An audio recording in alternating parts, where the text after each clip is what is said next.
Hello students, good morning. पहले तो मैं आपको सॉरी बोलता हूँ कि ये लेक्चर थोड़ा देर से डल रहा है। एक्चुअली हमने शिफ्टिंग की थी, इसलिए थोड़ा सेटिंग में टाइम लग गया।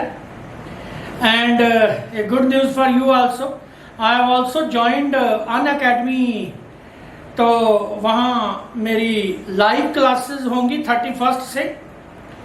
तो मैं लिंक दूंगा नीचे कमेंट्स में, तो वो लिंक देख के तो आप उधर भी मेरे को फॉलो करना and you can join the classes. I am quick giving quick crash there just for 10 days. आपने 13th को आपका टेस्ट है नीट का, और जेई का भी आपका 6 को है। तो आपका एक क्विक रिवीजन करवा दूंगा, क्योंकि डेली मेरी हुआ करेगी मोस्ट प्रोबेबली क्लास। तो फर्स्ट जो है 31 को है क्लास मेरी एट 7 PM। तो वो मैं आपको कमेंट्स में दे दूंगा नीचे जो है लिंक। तो वो लिंक से आप फॉलो कर लेना and you can join the class. तो let us start with next topic, refraction. तो उस दिन हमने रिफ्लेक्शन किया था, आज हम करेंगे रिफ्रैक्शन। और रिफ्रैक्शन में वो तो सिंपल ही है, वन मीडियम से अदर मीडिया, और अगर रेयर से डेंसर रे ऑफ लाइट आती है, it bends towards the normal, and if goes from denser to rare it bends away from the normal. एक बात यहाँ याद रखनी है, अगर इंसिडेंस जो है इंसिडेंट रे है that is of very high intensity like laser, तो its path will not be a straight line in the denser media because it will change the refractive index of the medium at every moment. So ये parabola type कुछ path follow करेगा या hyperbola type, ऐसा mixed path होगा। हर point पे इसका path change होगा depending upon the change of refractive index of the medium, कि कितना रिफ्रैक्टिव इंडेक्स मीडियम का चेंज किया। ये याद रखने आपके लिए यही है कि अगर high intensity, very high intensity beam जो है, रे ऑफ लाइट जो है एंटर करती है डेंसर मीडियम में, तो it may change the refractive index of the medium at every instant. तो नेचुरली जब रिफ्रैक्टिव इंडेक्स हर इंस्टेंट पे चेंज होगा तो रे का पाथ जो है स्ट्रेट लाइन नहीं रह पाएगा। आपने ये रखना कि स्ट्रेट लाइन नहीं होगा अगर हाई इंटेंसिटी की रे है, लेजर लाइट रे है। तो मैं उस पर ज़्यादा डिटेल्स में नहीं जाते हुए सबसे पहले मैं टोटल इंटरनल रिफ्लेक्शन पे आता हूँ। टोटल इंटरनल रिफ्लेक्शन क्या है? When a ray of light goes from denser to the rare medium, B जो है वो डेंसर है, ए जो है रेयर है, denser to the rare medium, and the angle of incidence is equal to the critical angle. Critical angle होता है जिसपे टोटल इंटरनल रिफ्लेक्शन होती है। तो देन जो रे ऑफ लाइट है उसका एंगल ऑफ रिफ्रैक्शन जो है वो बढ़ेगा 90 डिग्री। यहां ये याद रखना कि ray of light should go from denser to the rare medium. तो उसमें हम कैलकुलेट करते हैं I is equal to C F. If I is equal to C तो एंगल ऑफ रिफ्रैक्शन जो है वो 90 डिग्री। स्नेल्स लॉ क्या कहता है कि μ1 साइन I, μ2 साइन R। तो इसमें फर्स्ट का क्या है, म्यू बी है, साइन आई किसके बराबर है, सी के, और ये आपका आ गया म्यू ए साइन 90। यहाँ म्यू में बच्चों को प्रॉब्लम आती है, इधर देखो ये साइन सी उधर चला गया, ये क्या आ गया म्यू बी ए। इसका मतलब क्या है, mu B by mu A. ये याद रखना है, जो नीचे है वो जो नीचे बेस में डाला हुआ है वो ऊपर आएगा, जो ऊपर है वो क्या आएगा, नीचे आएगा। मतलब refractive index of B with respect to A, ऐसे पढ़ना है इसको। तो ये याद रखना है म्यू बी ए। अगर ए जो है वो एयर है तो आपका सीधा भी आप लिख सकते हो mu is equal to 1 by sine C. ये म्यू किसका है, mu is the refractive index of the denser medium. यहाँ एक क्वेश्चन आता है कई बार कि यहाँ मान लो एक फिश है, यहाँ एक लैंप है। जैसे आप लोगों में से कईयों ने देखा होगा कि कई पाउंड्स होते हैं, उनके नीचे बल्ब वगैरह लगे होते हैं। हमने तो डल लेक में देखा, कश्मीर में जाते थे, वहाँ श्रीनगर पढ़ाते थे तो वहाँ शाम को घूमने निकलते थे डल लेक में तो हॉस्टल में रहते थे, बच्चे भी कई साथ होते थे तो उनको दिखाते थे। कई बार एक बच्चे ने पूछा था मेरे से कि ये मतलब जो बल्ब है उसको सारा एरिया जो है एनलाइटन करना चाहिए, तो ये थोड़ा सा एरिया ही कर रहा है। तो वो देखिए जरा क्या है, अगर यहाँ पे बल्ब है, बल्ब जो उसकी लाइट इधर उधर जाएगी। मान लो ये वाली रे ऑफ लाइट जो है ये मैक्सिमम एंगल जो क्या बना रही है, जो है नॉर्मल के साथ आई जो है वो किसके बराबर है, सी की। जब आई जो है सी से बढ़ जाएगा तो रे ऑफ लाइट जो है उसकी क्या हो जाएगी, टोटल इंटरनल रिफ्लेक्शन हो जाएगी, इसलिए इधर भी हो जाएगी।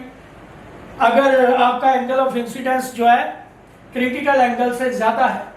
तो बच्चों याद रखिए, सिर्फ इतना रेडियस में ये वाला पोर्शन है जो, इस पे हम एक सर्कुलर डिस्क बनाएं इस रेडियस की, तो सिर्फ उसी कोई लाइट जो बल्ब है एनलाइटन करेगा। या अगर कोई ये पूछे कि यहाँ एक फिश है वो आउटर वर्ल्ड में कितना पोर्शन देख सकती है, तो वो कितना देख सकती है, एरिया जो है कितना देख सकती है, आपने कहना है कि वो कितना है जी, पाई आर स्क्वायर। ये याद रखना है, इससे ज्यादा ये फिश एरिया नहीं देख पाएगी और बल्ब जो है वो एरिया को एनलाइटन नहीं कर पाएगा। अगर हम इतने एरिया की डिस्क जो है इस पोर्शन पे रख दें तो लाइट जो है वो बाहर नहीं जा पाएगी। ये बात आपने याद रखनी है।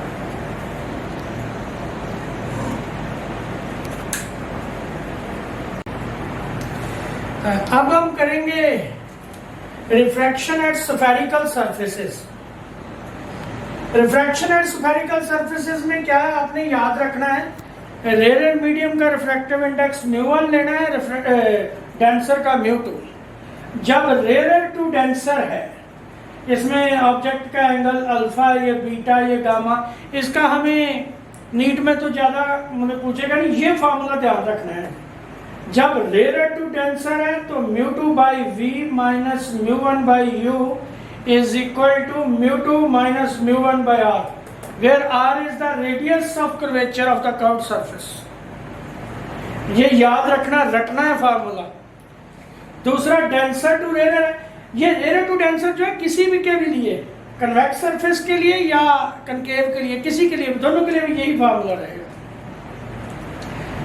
और डेंसर टू रेयर जो है उसमें क्या रहेगा, μ1 by v, μ2 by u, μ1 minus μ2 by r. इसमें देखो डेंसर का μ2 लिया है, रेयर का μ1, इसीलिए ये लिया है क्योंकि आपको कोई कंफ्यूजन ना हो। तो इसमें याद रखना यहाँ u है, u के साथ नेगेटिव साइन आना है, ठीक है। तो इन दोनों को मिला के लेंस मेकर फॉर्मूला बना है कि 1 by F is equal to mu minus 1 by r1 minus 1 by r2। इसमें थोड़ा सा ध्यान दीजिए, ये जो म्यू है ये क्या है, μ2 बाई μ1, ये है ये mu, right. r1 is positive for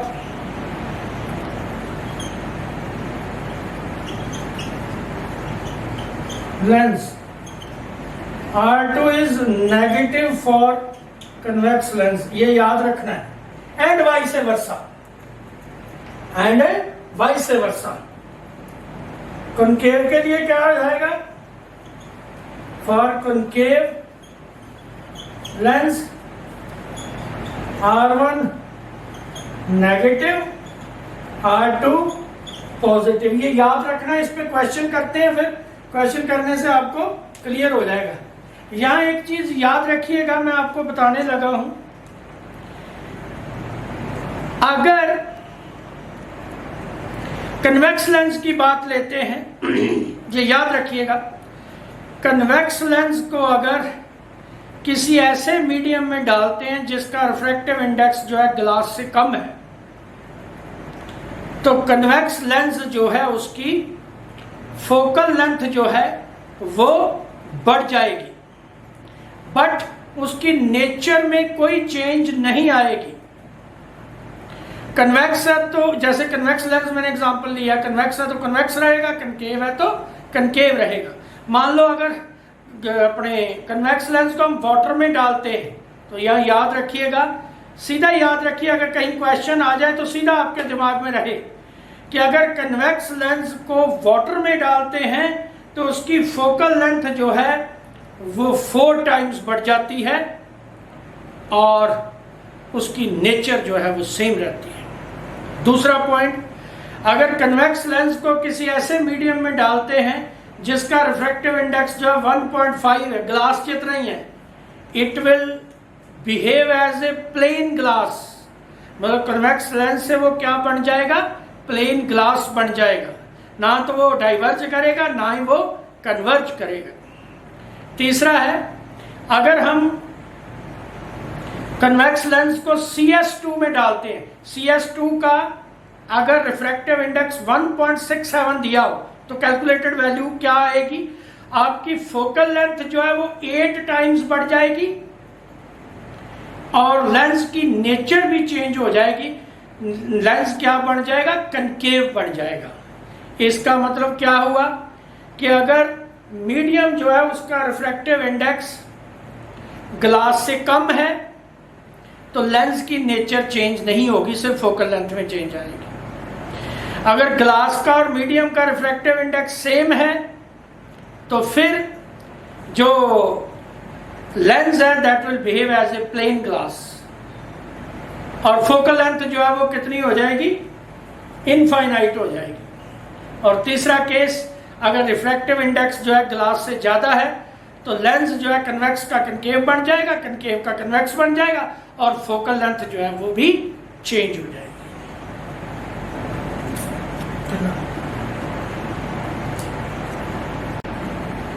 हाँ जी, अब हम करेंगे डिस्प्लेसमेंट मेथड। ये हम प्रैक्टिकल में भी किया हुआ 12th में।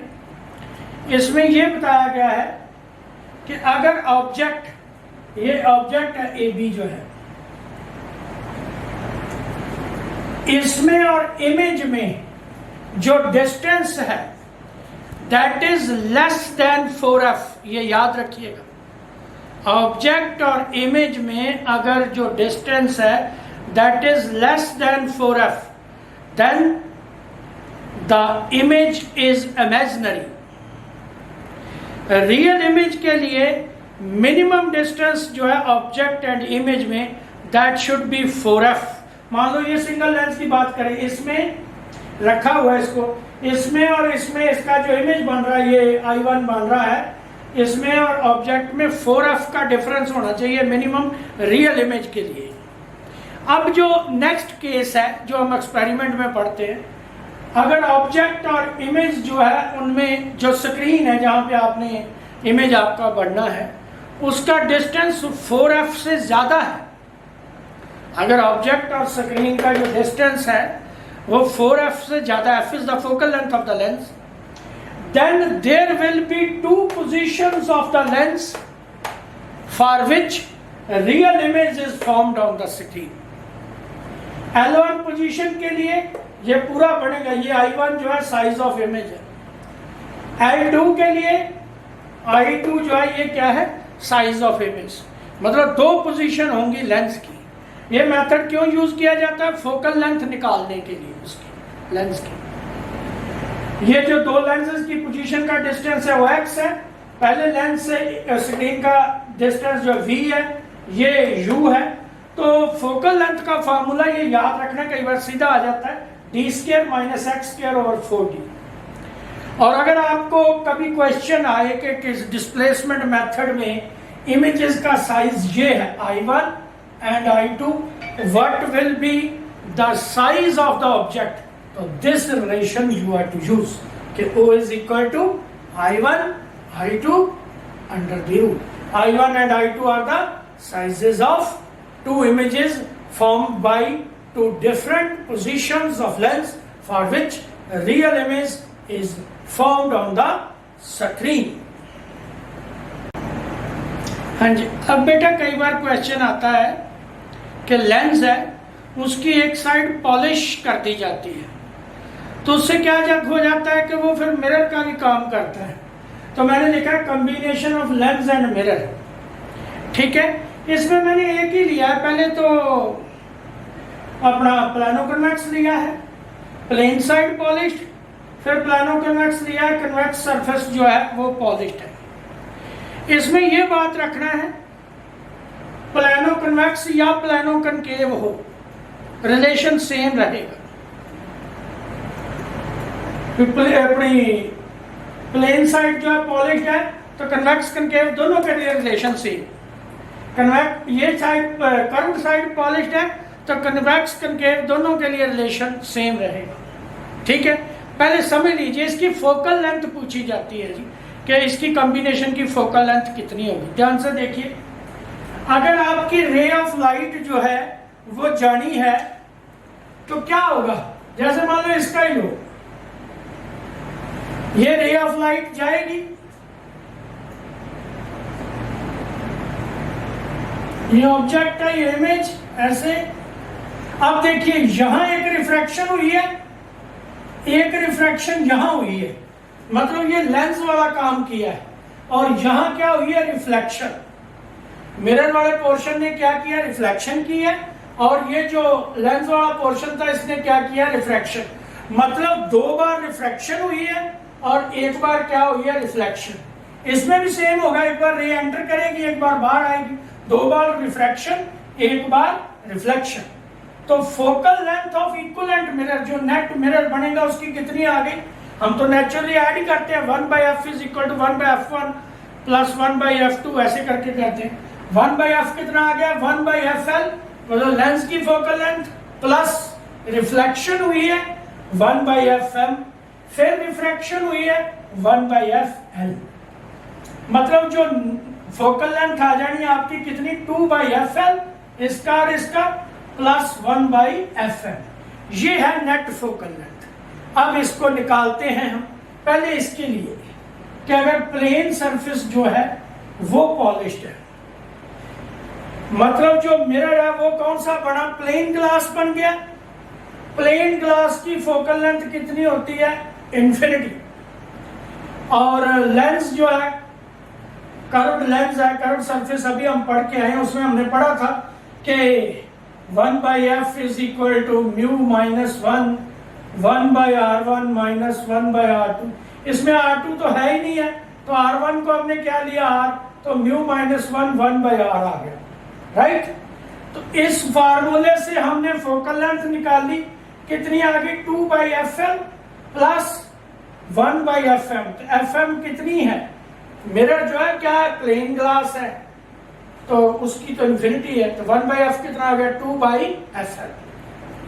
तो आपका f कितना आ गया जी, fl/2, तो ये वैल्यू आ गई आपकी r/2 म्यू माइनस 1। बच्चों ये कन्वेक्स सरफेस हो या कनकेव सरफेस हो, फोकल लेंथ का रिलेशन दोनों के लिए सेम, जब प्लेन सरफेस जो है वो पॉलिश्ड है। दूसरे केस में जब कर्व्ड सरफेस पॉलिश्ड है, कर्व्ड सरफेस कनकेव का हो या कन्वेक्स का हो, दोनों के लिए रिलेशन सेम, ये याद रहे। अब fm, क्योंकि कर्व्ड सरफेस पॉलिश्ड है, आपको पता है फोकल लेंथ जो मिरर की r/2 होती है वो हमने लिख लिया, लेंस की r/μ-1 पहले पढ़ के आए हैं। फोकल लेंथ टोटल कितनी आ गई, 2/fl 1/fm, दोनों की वैल्यूज हमने जोड़ दी, तो कितना आ गया, f is equal to r/2 mu. ये प्लेन सरफेस पॉलिश करने से, ये कर्व सरफेस पॉलिश करने से, ये दोनों वैल्यू याद रखें। अगर डबल कन्वेक्स है या डबल कनकेव है और एक साइड पॉलिश्ड है, तो उसके लिए आपकी फोकल लेंथ क्या आएगी, r/4 म्यू माइनस 2। ये रिलेशन आपने सीधा याद रखना है।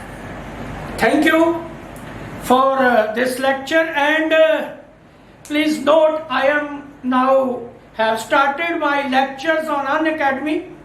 I have already told you, and I am giving the link in comments.